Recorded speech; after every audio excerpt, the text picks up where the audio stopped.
wish I had an answer for you. Adventures.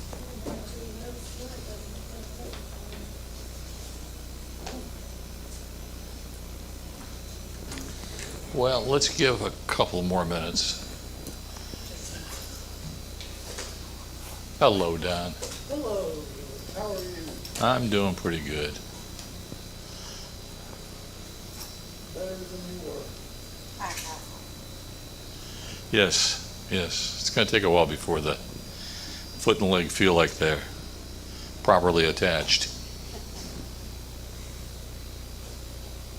Just don't do anything that breaks the game. Wash your mouth out with soap.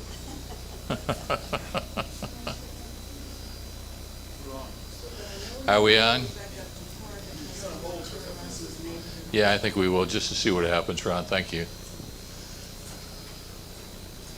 We'll give a couple more minutes and see what happens.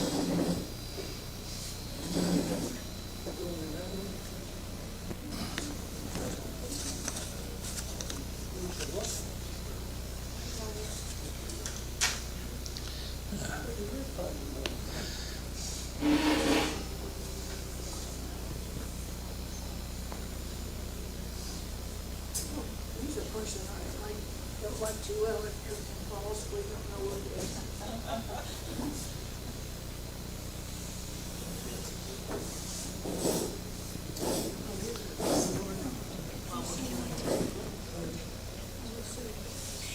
Stay home, take care of Sam, whoops. Oh, yes, I'll go up. Now it's. They're down there. Barely see them probably. That's crazy. It is crazy. And now they're up there. There's two of them. Yeah. I tell you, that looks like drone. It doesn't look like a drone. Yeah, it does. Just looking in our window to see them on the road. One just shot across. Yeah, look at it goes up and down, and it started down here, and it goes up. She's got ghosts on her patio. Ghost on her patio.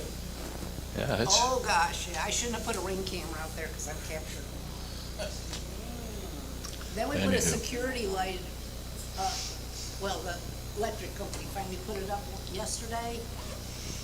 It went tops 4 hours. I got up at 1:30 in the morning, it was out already. I'm like, I can't even have a light out there. Oh, well, it. what could. More ghosts, Huh? You never know. or the same one? Well, I You got should see the picture. You should see the picture. That's quite an interesting picture. I'll tell you about my poltergeist brothers. More poltergeist brothers.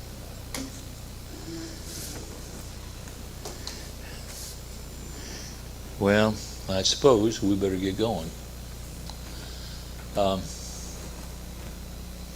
As I said already, this is sort of the pivotal lesson. We may have to come up with a way to repeat this lesson for some people that aren't here, because I'd like to have them be part of this. So we'll see what happens. I do have a question as we begin. Can you think of one city in the world that you would avoid at all costs? He was what? One city in the world that you would avoid at all costs? In the world. New York. New York, Same thing. Chicago. Why would you avoid those cities? They're not big cities. Big cities. This one's getting too big. There's a lot of cities in the world that I wouldn't want to go to. Like what? Well, like some of them that are, in total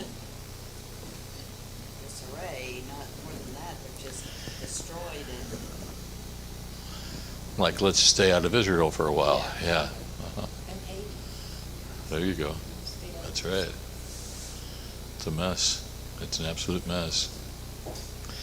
Well, tonight we're going to look at the cast of characters and sort of try to put them into a little bit of a perspective. And then coming out of that, we're going to see what you gained from it, sort of an aha kind of a thing. So with that, Ron, are you here? Let's run it.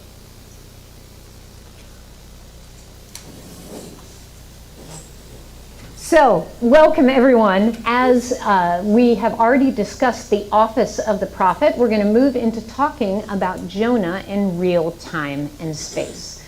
So, as we discussed the office of the prophet, we realized that the prophet was the most powerful member of Israel's threefold theocracy. He was the kingmaker and the king breaker. He was the messenger of the divine council. He was a very public figure. Everyone knew the name of the prophet, and kings trembled when the prophet spoke. So as we enter into that, we ask the question, who is our guy Jonah? And why is it that we have this one little narrative about him? Where are the rest of his oracles? Was he indeed an historical figure? Well, one of the things that's so interesting about Jonah is that he gets a shout out in Israel's national history. Now, the national history of Israel, the pre-exilic national history, runs from Joshua to 2 Kings. It tells the story of the nation. As an academic, I can tell you that the final form of that history was written by Southerners, because the Northerners were gone by the time we come to its final published version. So this is a Southern lens history that attempts to tell the entire tale of the nation. And Jonah, as you will realize very quickly, is a northern prophet. And yet in 2 Kings 14:25, because he has successfully counseled a king named Jeroboam II regarding a conflict with the Syrians, Jonah actually gets named in the national history. So let's take a look at that passage. It's 2 Kings chapter 14, 23 through 26, and it reads that in the 15th year of Amaziah, the son of Joash, king of Judah. Now this is a standard regnal formula in the national history. In other words, when the national history tries to triangulate time, they don't actually know that it's 787 BC yet, okay? So the way they're going to triangulate is they're going to name the king of the southern kingdom, and then they're going to name the king of the northern kingdom. And your job is to pull those two sets of dates together to figure out where they fall in the timeline. And don't worry, I'm not actually going to make that your job. I will do it for you.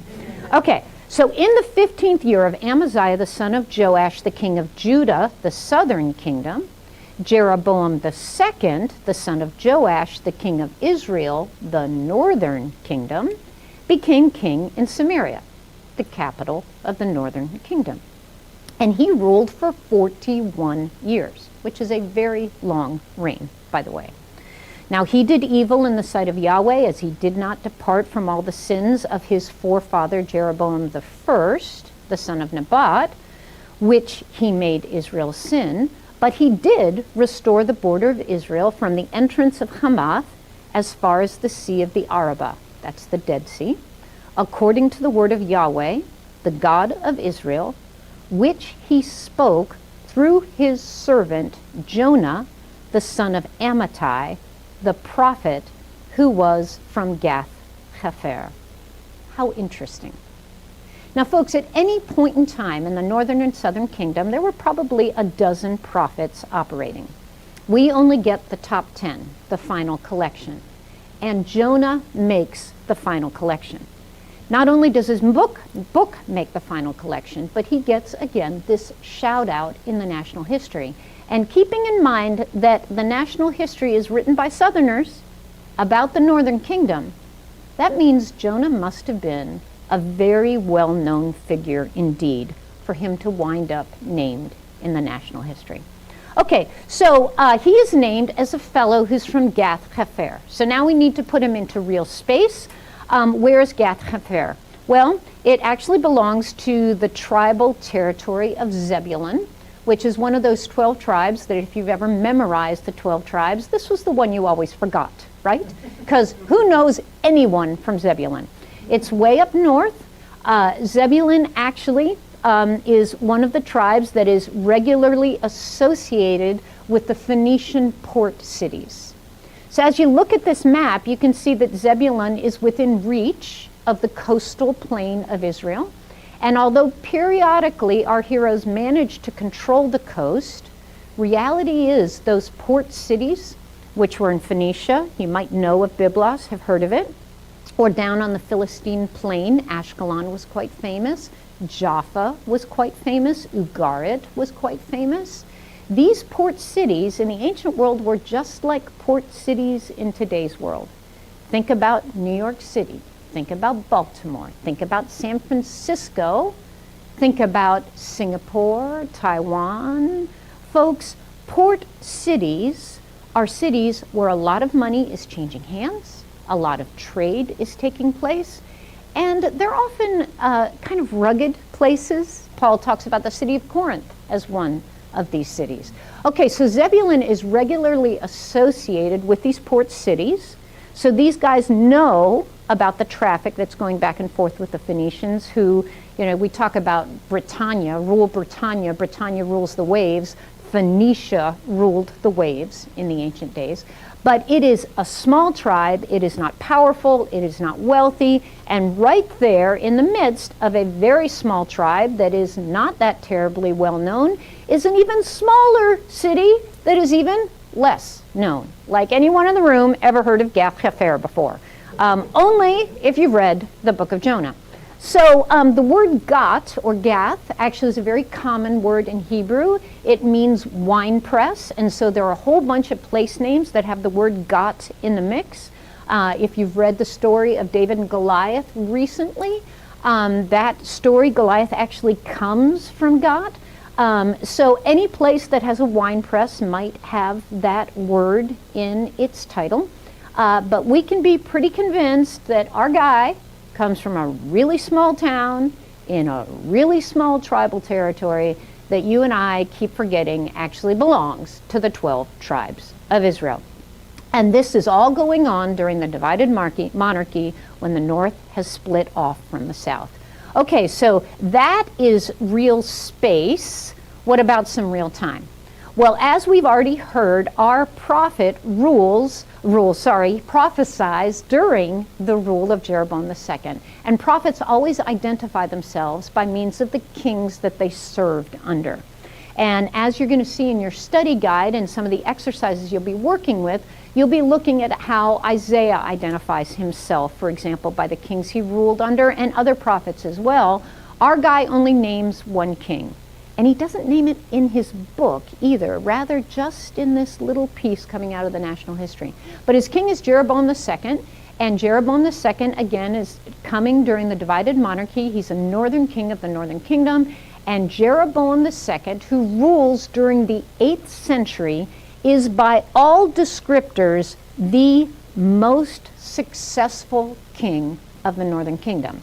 But success is being defined in this statement as political success, economic success, military success, not necessarily spiritual success.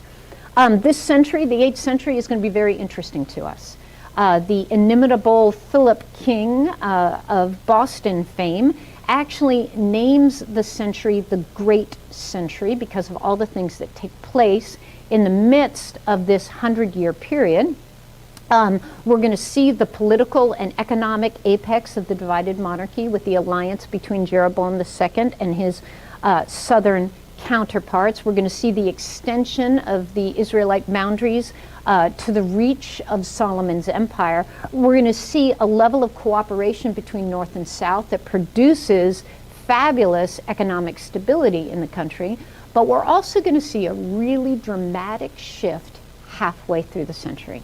And the dramatic shift, as we'll study soon, is the emergence of the Neo-Assyrian Empire. So it is the Great Century, and our guy finds himself in the first half of this century under the rule of Jeroboam II. Let me read you a quote from a fairly recent publication of mine under the skilled editorial work of Bill Arnold and Rick Hess. In the first half of the 8th century, Israel and Judah enjoyed a level of cooperation with each other and their neighbors such that they were able to control the critical trade routes connecting the Levant to Egypt and the East. A stable agricultural economy in the north and mineral resources in the south resulted in exceptional economic prosperity for both. controlling the trade routes in the ancient world is another way of saying ka-ching, ka-ching, ka-ching. Okay, Jeroboam II's 41-year reign stands as the high watermark for the northern kingdom economically and militarily. And although the Deuteronomistic historian, that's academic speak for the guy who's narrating the history to us, is more than a bit conflicted over such an evil but such a successful king, and although Hosea and Amos, other minor prophets, repeatedly decry his pitiless abuse of the voiceless in Israel, all identify Jeroboam II as the most politically successful king in the history of the northern kingdom. So this is the guy that Jonah is prophesying under. And we can anticipate that Jonah's career is going to be a little conflicted as well, because his king is not a righteous king, and yet Jonah has this calling to speak to the citizenry of Israel in the midst of such a setting. And every pastor in the crowd can relate to what I'm saying, that sometimes life is complicated. And actually in your study guide, we're going to open with a commentary on how communities are complicated. Yeah, they are. So this is the first half of the Great Century. The second half of the Great Century, I'm going to pull up another quote from the same publication, and this has to do with our Assyrian Empire. A principal reason for the combined success of Jeroboam II and Uzziah's kingdoms in the south in the first half of the 8th century was an attending period of internal disarray and external weakness in Assyria. Thus, when Tiglath-Pileser III, I used to joke with my students that if any of them would name their firstborn Tiglath-Pileser III, that I would give them extra credit points. None of them took me up on it. I don't get it. I think I got a guinea pig once out of it, but I never got a kid. Okay, so when Tiglath-Pileser III, he's an Assyrian king, took the throne in 745 BC, his first task was to restructure his own internal provincial system in order to restrict the power of the local corrupt officials and to centralize power in the crown. The second task was territorial expansion. Toward this end, Tiglath-Pileser III established the first fully professional standing army, complete with chariotry and cavalry, and turned his attention westward. The result was constant military activity throughout his reign and overflowing coffers at home. So we see that there is a great transition in Israel's fortunes in the midway point of the 8th century. And to our great interest, Jonah's ministry is going to primarily be in the first half. That first half, when this ancient empire of Assyria really is in a bit of a black zone. So they've had to withdraw into their own boundaries. They've had to focus on their own problems. And it's only going to be toward the end of Jonah's career that this transition is going to occur, where the Assyrians are rebirthed as the Neo-Assyrians, and literally all hell is going to break loose. Let's take a look at these Assyrians as we're putting our story into real space and time. We've seen that Jonah comes from the tribal territory of Zebulun in a little town of Gath-Hepher, and that he's ministering to the northern kingdom, right? We got that. He is ministering to the northern kingdom under the reign of Jeroboam II.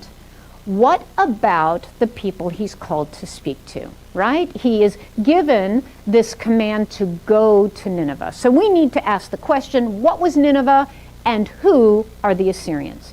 Nineveh itself is an ancient royal city of the equally ancient empire of Assyria.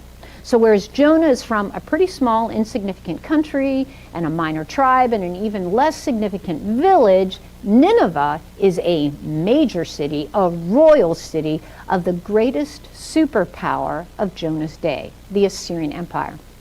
Now again, it's true that during Jonah's day, Assyria is in a bit of a dark age, but its ancient history is the history of a global superpower.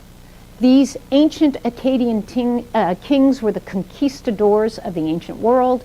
They marched their armies to the sea on a regular basis. That would be the Mediterranean Sea. They recorded their victories in blood written on their victory steles, in image and inscription. They looted the cedars of Lebanon.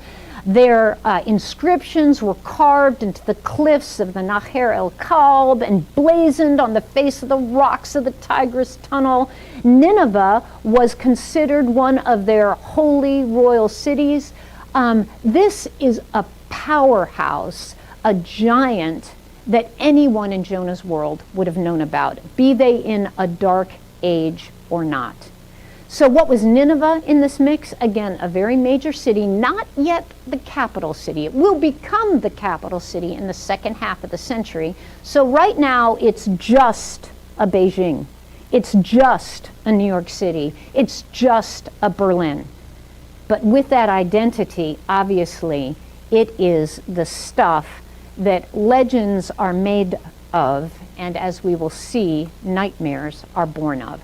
So as you look at the map on your screen, you can see where Israel is, and you can see where Nineveh is. This is Jonah's world, and in Jonah's ministry, he knows of Nineveh, but he never has any intention of going there.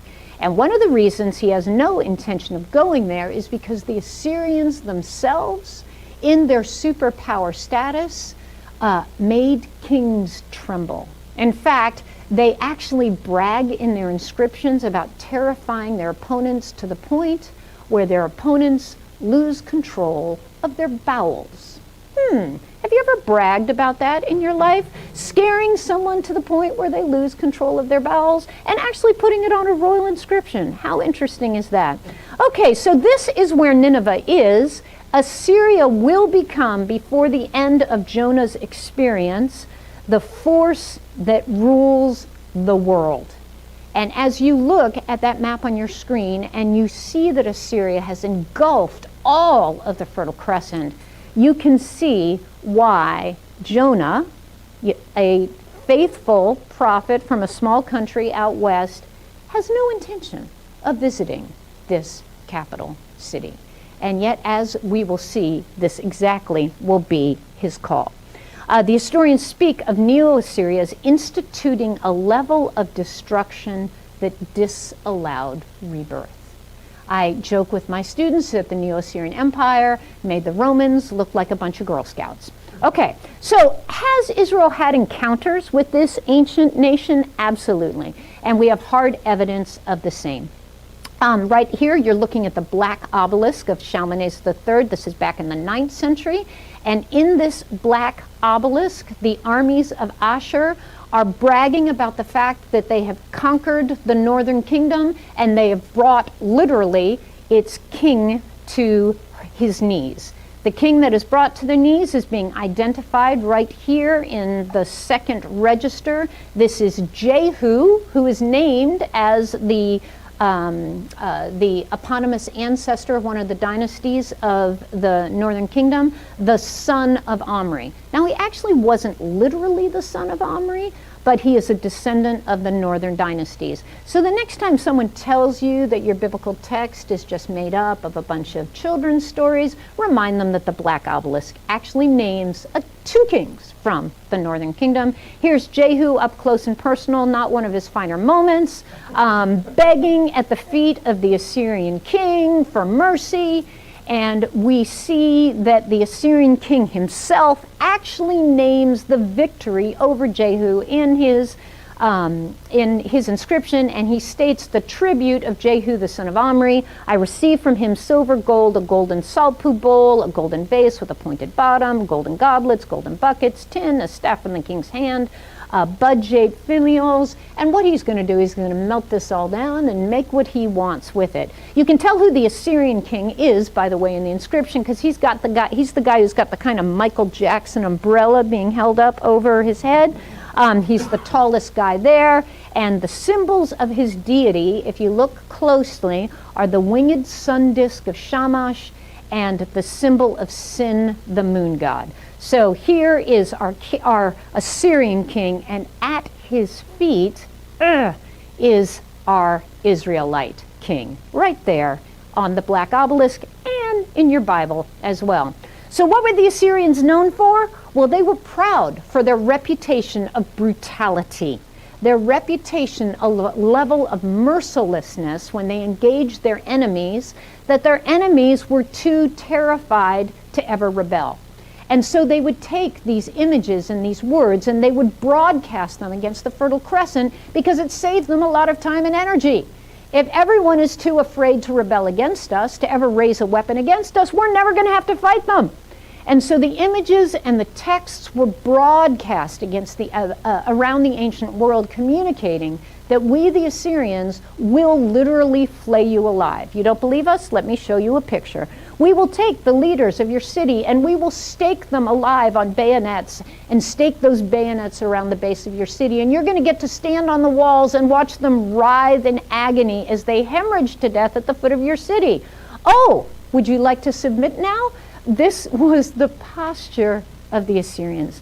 When the Neo-Assyrian Empire reemerges, they will institute the first professional army. They will come up with the idea of exile, that's taking an entire populace and moving it halfway across the world, and they will crush the economies of their enemies. They're environmental terrorists, and they're proud of it, and their whole posture is, even if we don't beat you, you will regret the day you ever challenged us. These are the Assyrians, and they are proud of it. Now, in a different day, I used to speak of these folks as the Borg of the ancient Near East, because I am a Star Trek devotee. I was raised on the James T. Kirk and Spock. Well, do you know that college students today don't even know who Jean-Luc Picard is? They've never even heard of him. And so when I speak of the Borg of the ancient Near East, resistance is futile, you shall be assimilated, they look at me with blank faces. And it really upsets me and depresses me. So I had to come up with a new illustration, and the good news and the bad news is that I have a new illustration. Another powerhouse that uses text and image on the media to communicate to the world that if you ever resist us, you will rue the day. We will slaughter your champions, we will execute your women, we will film the point-blank shooting of your heroes. Another force that institutes this level of destruction that disallows rebirth. If you haven't heard of them, take a look at YouTube. They're everywhere. So Israel was extremely familiar with the touch and the reach of the Assyrian Empire even before Tiglath-Pileser in the midpoint of the 8th century. Tiglath-Pileser himself will eventually bring the northern kingdom under vassalage. That means they'll become a province of the Assyrian Empire, and of course it will be brutal. His descendant, Shalmaneser V and Sargon II, will be the folks who exile the northern kingdom and eventually bring Judah under vassalage as well. So all this to say, as we approach this story of Jonah, we are approaching a story that is set in real space and time, and in that real space and time, our hero has a reason to not only be afraid of the folks that he is called to minister to, he has a reason to hate them as well. So when we finally turn the page to a later minor prophet, Nahum, who actually gets to announce the collapse of this great empire and the victory over the evil city of Nineveh, these are the words that he speaks. Woe to the bloody city, completely full of lies and pillage. Her prey never departs. The noise of the whip, the noise of the rattling of the wheel, galloping horses and bounding chariots, horsemen charging, swords flashing, spears gleaming, a multitude of slain, a mass of corpses, and countless dead bodies. They stumble over the dead bodies. This is Nineveh. This is Assyria. So when we turn the page to the book of Jonah, and we read in his call narrative that Yahweh speaks to him and says, "Now the word of the Lord came to Jonah the son of Amittai, go to Nineveh and preach against it, because its wickedness has come up before me." Go to this great royal city in the heart of the most brutal nation of this world and preach. Jonah heard this call and he ran. Does that surprise you? Does it surprise you that Jonah is afraid of Nineveh? Does it surprise you that he hates the people that he's been called to minister to? It doesn't surprise me. And I have trouble blaming him for his response. In fact, I think I probably would have done the same. All right, let me throw you into your next launch question. I want you to turn to the folks around you and I want you to ask yourself a question. Be as honest as you can. Name one group or type of people that you're afraid of. Not the politically correct answer. I want your conversation partner to actually hear a group or a type of people that you're afraid of and why. What do you feel like when you see that someone walking towards you on an empty street, standing in line behind you, or knocking on your front door? Answer that one before our next session. See you then.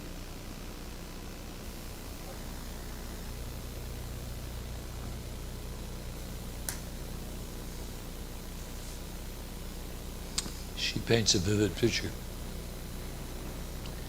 A picture that we probably don't associate with Jonah, the book of, when we first start reading it. We don't think about it. But she's right. The only way to get inside it is to name the people or the group or the place of people that you really are afraid of. Is there anybody that fits into that category? We don't all speak at once. Yeah, yeah. Teenagers with guns. And no brains. Boy, news tonight was just full of some of that. Forget it. Has been. Mm-hmm. It's like a daily. And why are you afraid of that? They can pop up anywhere. It doesn't, they don't have any sense of caring, obviously, but it's just like, they don't have any guidelines of any kind.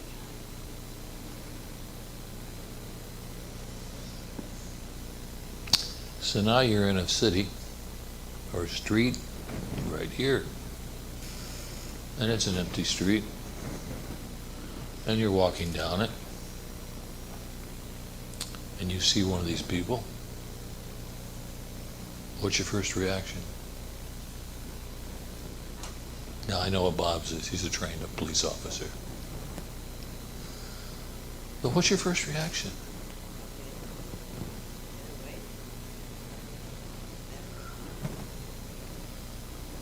They don't want to kill one person on the street. They want to go where there's a crowd. Get a bunch. Oh, well, no, if it's a drug deal and it's one-on-one, they don't hesitate. They don't get involved with that. You may not be the initial target. You're just in the wrong place at the right time and catch the crossfire of the spray of bullets that fly. You may not have had anything to do with them or done anything wrong or even challenged them. You just may have been in the wrong place at the right time. News tonight had a story about a man that was just out of prison less than a month ago, and how he had taken some random shots with people that he didn't know for reasons that we have no knowledge of.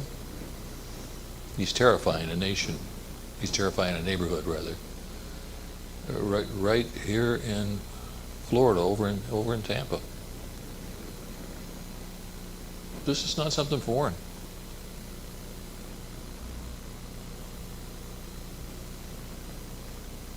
Did you ever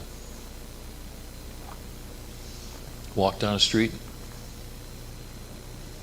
see somebody in a doorway, and wonder, should I keep going that direction? I worked in Detroit, time of the riots. We went into the city under contract to the mayor to try to figure out what was going on and how much damaged.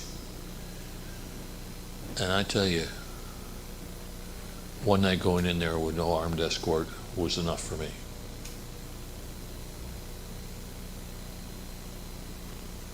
Wouldn't go back without armed escort after that. It's scary. There are places in the city that I'm going and would not have hesitated to go prior to the riots in the city a few years ago. When the mayor did not let the police do, or just let them be, they'll be okay. They're just venting and it was in places that I've known them went, and I to this day have not come back. So now take those feelings, those places, and superimpose them on the word Assyria and Jonah. Jonah, we want you to go up to Assyria, go talk to those people, get them straightened out, will you please? You gotta be kidding me. I ain't going. There's no way you're gonna get me to go up there. That's the scene setting for Jonah. A prophet who was called to go to a place that he was certain would bring him death at the hands of people he absolutely hated. I mean, if you have any doubts, she told you, they bragged in their inscriptions. I mean, this was a sign of honor for them that they did all these things. Bob, that's a sign of gangs too, isn't it? Very much so. Because you further the fear of them by telling these stories. So that was terrible then. And then like growing up, when we were young, we could go play outside and you could go wherever you wanted to go. You just, had to be back by dark and, as parents, I don't have little children now, but you'd be afraid to have your children because it's so cute. It changes. It's changing, isn't it? It's changing.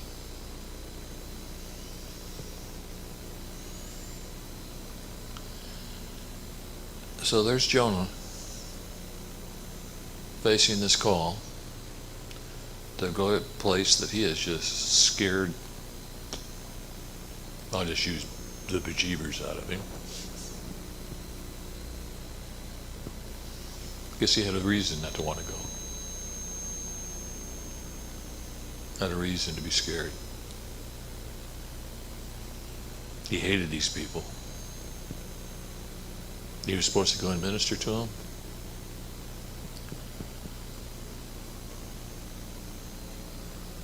So here's this man of God being told by God to do a job. And in essence he says, ain't no way.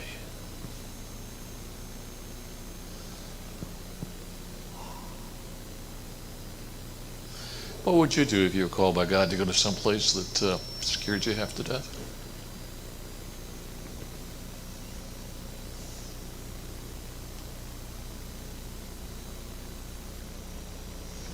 Bob, I want you to go. You think about it twice.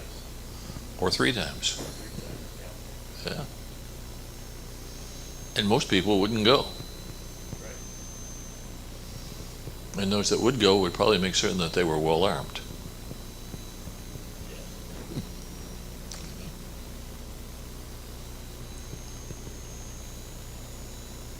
Now, we got a lot of other strange things to do with Jonah. But this is central to the character of the man and what was going on in his mind when he was told to go, but didn't want to go, and was scared to death to go. Have any of you ever been that scared about anything?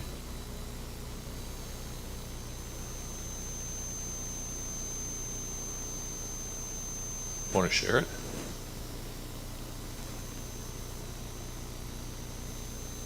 This is why I wanted a bigger crowd.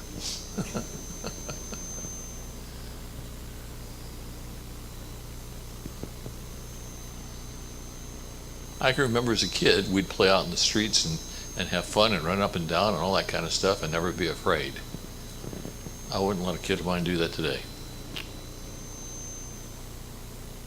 I wouldn't do that today.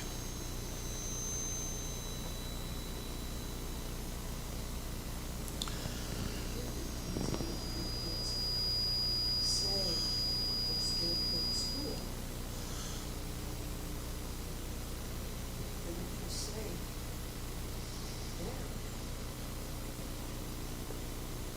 That speaks volumes of the real world out there. I have a granddaughter. She's a senior this year. She's in a charter school, which should be a good place, safe. There's this little boy in that school that has threatened to kill her a couple of times. And the leadership of the school just says, oh, he's just kidding around.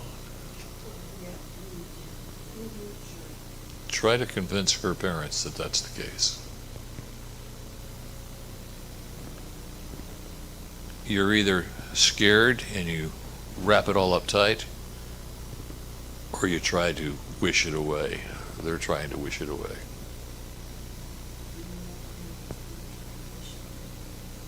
Yeah.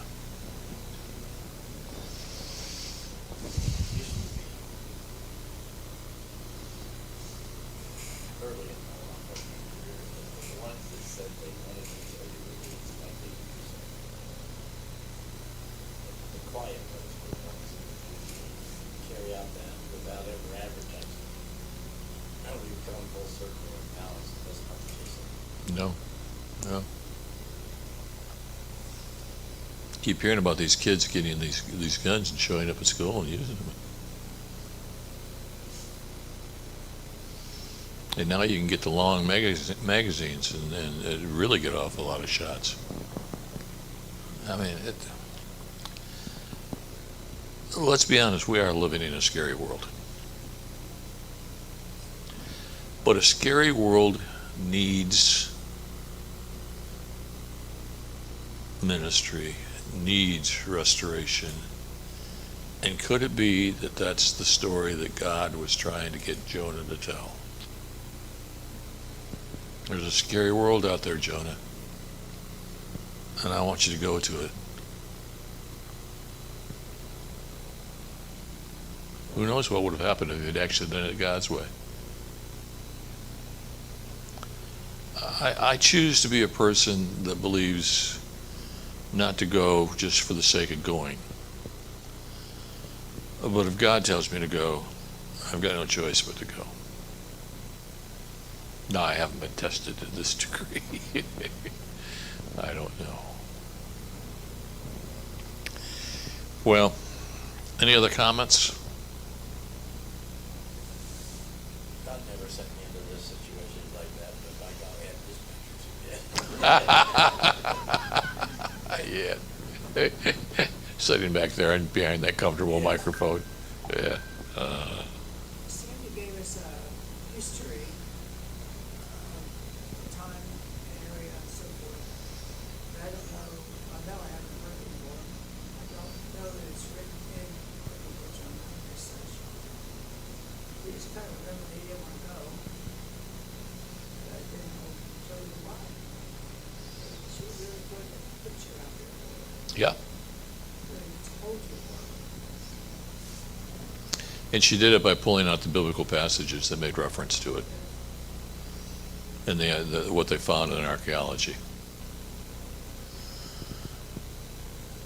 We ended this week with, if you read the basic text underneath it, Jonah is fleeing. He's heading out to the port city of Tarshish rather than going up to where he's supposed to be going. And it's not the nicest place to be. The old port towns are just full of all kinds of corruption. And in fact, I go down to the port areas of major cities today and you're going to find it. We'll learn more about that the next time around, I think, and about the maritime trades. Question, comments, other remarks that you want? We're a small group tonight. What do these prophets become prophets? God says. I have no other answer than that. You don't go to prophet school. You don't wake up one morning and say, I think I'll be a prophet. Someplace along the line, God has had to have spoken to them. But somehow people have to believe in them. Yeah. I think they get credibility by what they say and what happens coming out of what they say. And as Sandy pointed out, Jonah is a minor prophet. You don't see that much. But he is given credit back here in Kings for some things that happened that he said was going to happen. And so I think it's the test is in the results. A lot of fake prophets running around, but they don't get the results. A lot of them are reading the intros of who knows what. The test of a prophet is what he says has been proven out in some event. So you're either called to be a prophet or you're not. And if you think you're called to be a prophet, you're going to do something that's going to persuade others that you are, because it's going to be proven that you can prophesy.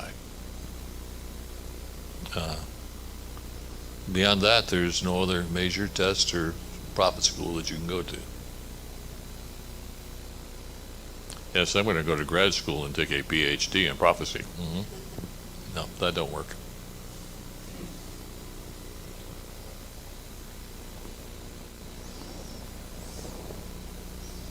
Questions?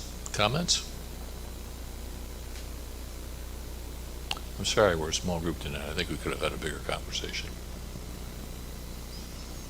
Their loss.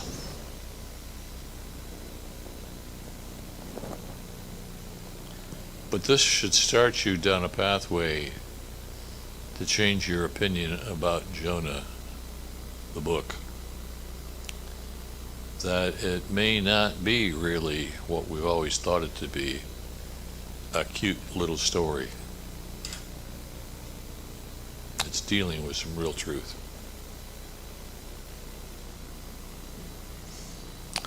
Anybody want to add anything? Anybody want to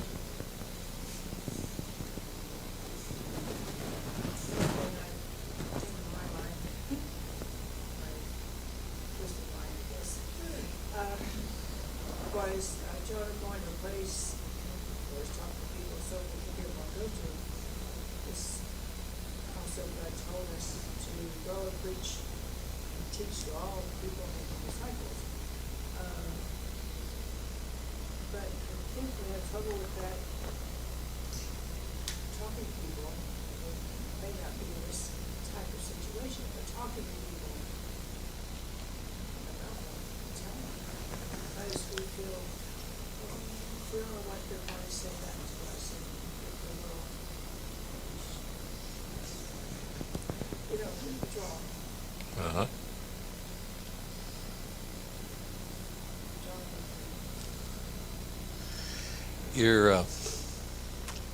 You're touching on something that I've always thought is true.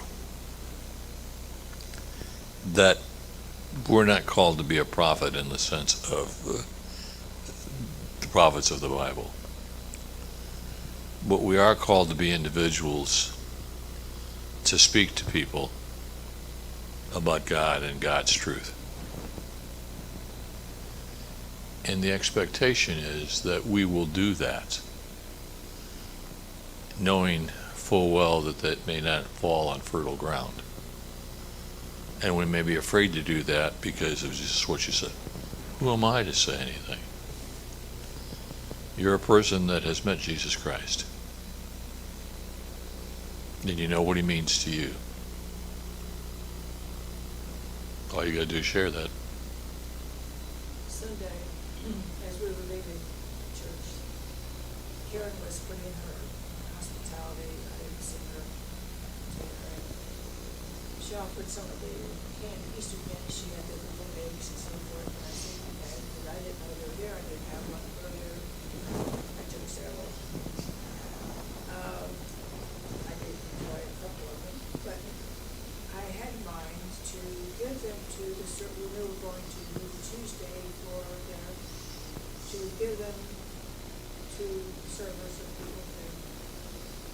And that was fine. This one server that we asked to talk with, we know a few people there, so we're there a bit.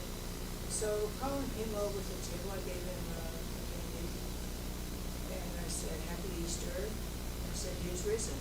When I said that, his whole facial expression changed. So I said, this is what we believe. He said no more. He's a very talkative fellow. He didn't say much during that time. He said, thank you for the candy, and went back to his tables where he was serving. Anyway, I did that. But again, this is sort of what you get. You think you're going to get. Maybe that's why we withdraw. Like I said, he's all happy today and talking like he usually does. And I said, he's risen, and then he just, maybe see withdrawal within himself, sort of. So it's What- a small experience, But what did he think about that night? sure. What did he think about that night? You don't know. I said, this is what we believe. When I saw that expression, I said, this is what we believe. There was nothing We'll more just said. have to see next time when we're there, how he is toward us. Uh-huh. It's the same way he's always been, very talkative, very outgoing. He probably will be. Yeah. Now think about it though. There is steps to this. I don't know Christ. You start to talk to me about Christ and I think, go away. And someone or something continues with that. And eventually I get to the point of saying, there may be something in this.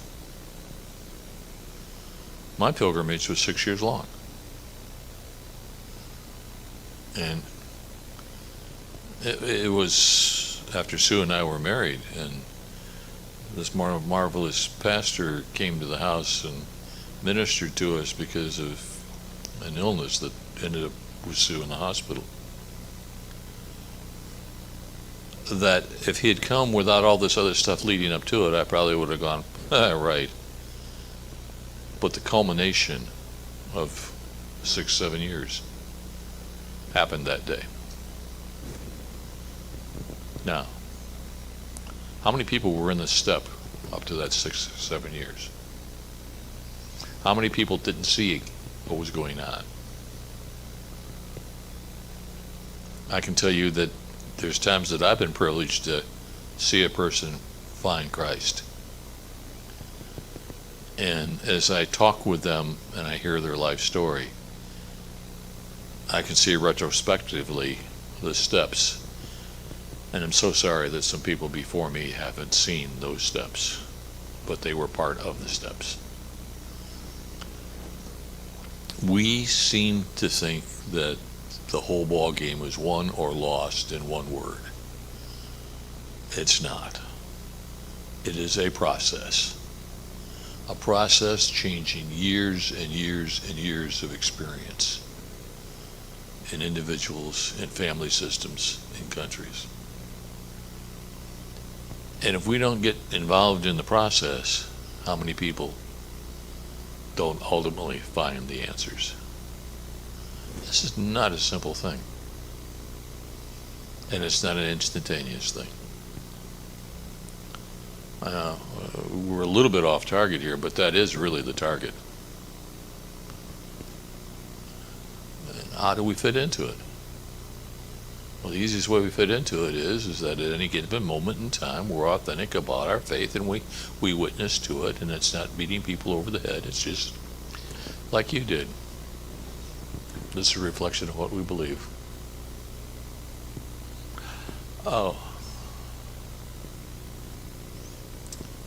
Maybe there's somebody else that's going to give him another step and another step. I don't know. I don't need to know. All I need to do is be faithful and make the step in the comment that I'm supposed to make. That's all there is to it. It's easy when you break it down. It's hard if you're looking for a instantaneous conversion. I've seen some, but most conversions are stretched way out. Young woman in one of my churches took years.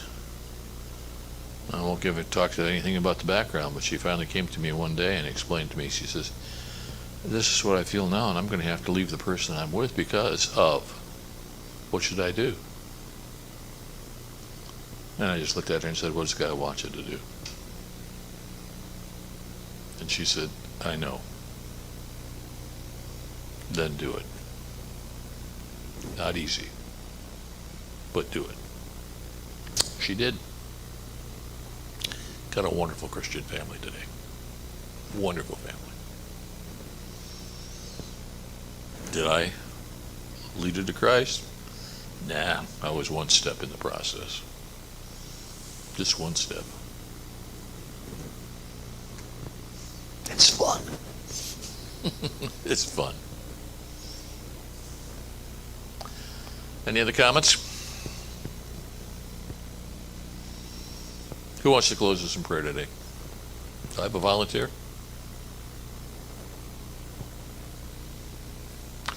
Okay.